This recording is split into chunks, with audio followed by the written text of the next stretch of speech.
Tá para sair no Brasil o segundo volume de Hip Hop Genealogia, de Ed Piskor, pela editora Veneta. O projeto, que começou nos Estados Unidos em 2012, de forma seriada, começou a ser lançado pela Fantagraphics em encadernados de 2013 para cá. Lá já foram 4. Além de ser, obviamente, uma história do hip hop, também fala sobre os quadrinhos. No final da edição número 1, o Piskor fala das semelhanças que há entre o hip hop e os quadrinhos. E aí ele comenta dos grupos, dos ícones, das parcerias, dos confrontos, mas essa semelhança vai além. Na estética do gibi, o Piskor coloca uma série de elementos que remetem aos quadrinhos dos anos 70 e 60. A decupagem clássica, que lembra muito os quadrinhos Marvel, o papel amarelado, impressão em 4 cores, retícula. Porém, além disso tudo, o projeto Hip Hop Family Tree, Hip Hop Genealogia, também é um estudo sobre a história dos quadrinhos. Pensemos no hip hop. O hip hop é uma poética periférica que surge ali no Bronx e que é, sobretudo, uma arte de desapropriação, de tornar, de restituir ao uso comum aquilo que é de propriedade alheia. A música, na mão dos DJs, deve servir como uma forma comunitária de montagem. Nesse sentido, o hip hop abala o pedestal da alta cultura numa sociedade capitalista, na medida em que o produtor e o consumidor deixam de ser posições estanques. Eu, como consumidor, posso me apropriar, posso me utilizar desses produtos e com ele restituí-los à comunidade, trazer de volta para a comunidade e produzir algo a partir deles. Além disso, o hip hop tem uma horizontalidade nas suas práticas. Pela dança, o break, pela literatura, o rap, pelas artes visuais, o grafite, mas sobretudo por uma indistinção entre vida e arte. Já que a arte é uma forma de vivência e não simplesmente um objeto que deve estar à distância e deve ser cultuado. Isso é um procedimento bastante sofisticado e me incomoda profundamente quando é simplesmente lido como uma extensão natural da condição em que os negros viviam naquele momento. Não é simplesmente uma extensão natural. É algo bastante inteligente e algo que vem de continuidade de práticas artísticas bastante vanguardistas, dos handmades de Marcel Duchamp, a internacional situacionista, os desvios de você pegar objetos e colocar eles em um contexto completamente diferente. E o que isso tem a ver com os quadrinhos? Perante a alta cultura, os quadrinhos foi por muito tempo uma cultura também periférica. Os discursos sobre os quadrinhos muitas vezes colocaram o trabalho de artistas e autores não como resultado de uma atividade engenhosa, mas como, pelo contrário, um reflexo ingênuo que se deu dentro da cultura popular e que tinha ressonância com o que estava acontecendo naquele momento. Essa capacidade dos quadrinhos, assim como do hip hop, produzirem dobras na arte ou de conseguirem efetuar cortes, rupturas, é algo que passa muitas vezes despercebido.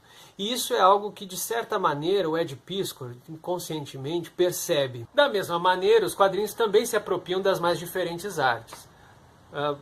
Podemos pegar alguns exemplos históricos. No caso do cinema, quando os quadrinhos americanos nos anos 30 procuraram se utilizar da decupagem cinematográfica como um recurso estético. A gente pega o caso dos quadrinhos do Alex Raymond, do Hal Foster, mas principalmente do Milton Caniff. Também teve um momento em que os quadrinhos olharam com bastante atenção para as artes visuais.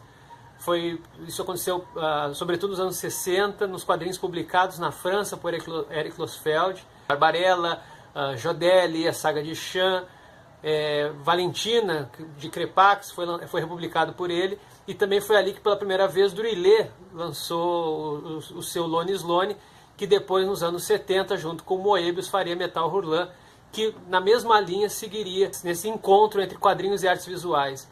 Dá para falar também do contato entre quadrinhos e literatura que estava acontecendo no final dos anos 70, em lugares distintos. Na Argentina, Brecha estava adaptando Lovecraft, Edgar Allan Poe. Na França estava saindo a revista A Suivez, que que tinha como slogan a invasão bárbara da literatura, e nos Estados Unidos estava Eisner lançando o seu Contrato com Deus e outras histórias de Cortiço, o que ficou conhecido como a primeira grande graphic novel, apesar do termo não ter surgido ali. Os quadrinhos são, na sua origem, uma arte híbrida, na relação imagem-texto, mas também tem uma vocação pós-autônoma. Ou seja, eles se relacionam entre a vida e a arte de uma maneira bastante natural, falando de temas cotidianos, ao mesmo tempo que nunca deixaram de, com isso, exercitar uma poética. E da mesma maneira que no hip hop a gente percebe uma horizontalidade de práticas artísticas, nos quadrinhos a gente pode enxergar algumas outras, que eu acho que uma que muita gente às vezes torce o nariz é a cultura cosplay, onde aquilo que está confinado ao livro, ao papel, ou no caso da web tira, que está, enfim, confinado à superfície, ganha contornos pela moda. Portanto, o que o hip hop genealogia do Ed Piskor faz é convergir duas formas artísticas que têm um mesmo ritmo. São imagens desenhadas e imagens sonoras, ambas numa arte que se assenta, sobretudo, a partir da montagem. Para isso tudo assim não ficar muito abstrato, muito teórico, vocês querem um exemplo? Escutem, eu vou deixar linkado aqui, Pantera Negra do Emicida, lançado ano passado, e o Emicida inclusive faz o prefácio da edição brasileira do Hip Hop Genealogia. Sem o menor pudor, ele mistura quadrinhos, cinema e a realidade brasileira, numa mesma música, e que todas conseguem falar de uma coisa só, não fica parecendo que os papos estão indo cada uma na direção. Consegue falar de uma vida comum, mesmo falando de um gibi de um outro país. A gente pode pensar que isso é um talento histórico aos quadrinhos e ao hip hop.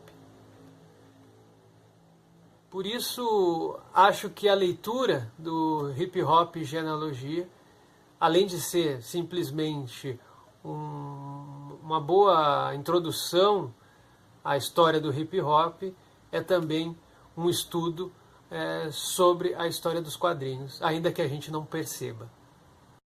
Como recomendação de leitura, obviamente, fica sendo Hip Hop Family Tree, né? Hip Hop Genealogia, do Ed Piskor.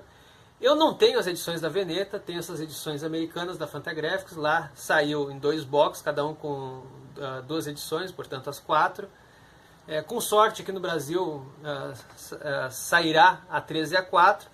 Eu recomendo, não estou ganhando nada por isso, eu realmente recomendo que vocês comprem agora o volume 2, que está sendo lançado esse mês, agora essa semana, pela editora Veneta, que além simplesmente de ser uma edição em português, é uma edição bastante caprichada. Traduziram não só os balões, obviamente, mas traduziram as músicas, e também vem com material especial. Na edição número 1 veio um prefácio do Emicida, que é muito legal. Eu não sei o que está vindo de material especial para esse volume 2. Recomendo também o canal do Ed Piskor aqui no YouTube, vou deixar o link, que é Cartoonist Kayfabe, que ele tem junto com o Jim Hugg, e que é um canal sobre quadrinhos, no qual eles falam um monte de coisa, mas que uma das coisas que eu mais gosto é esse olhar hip hop sobre os quadrinhos, um olhar que procura ver, por exemplo, como que uma série de quadrinistas samplearam ao longo de sua carreira, isto é, aquilo que muitas vezes a gente enxerga como plágio e fica acusando, dizendo, fulano de tal copiou outro fulano, eles enxergam como uma poética que permite criar a partir do outro. Uma apropriação, uma utilização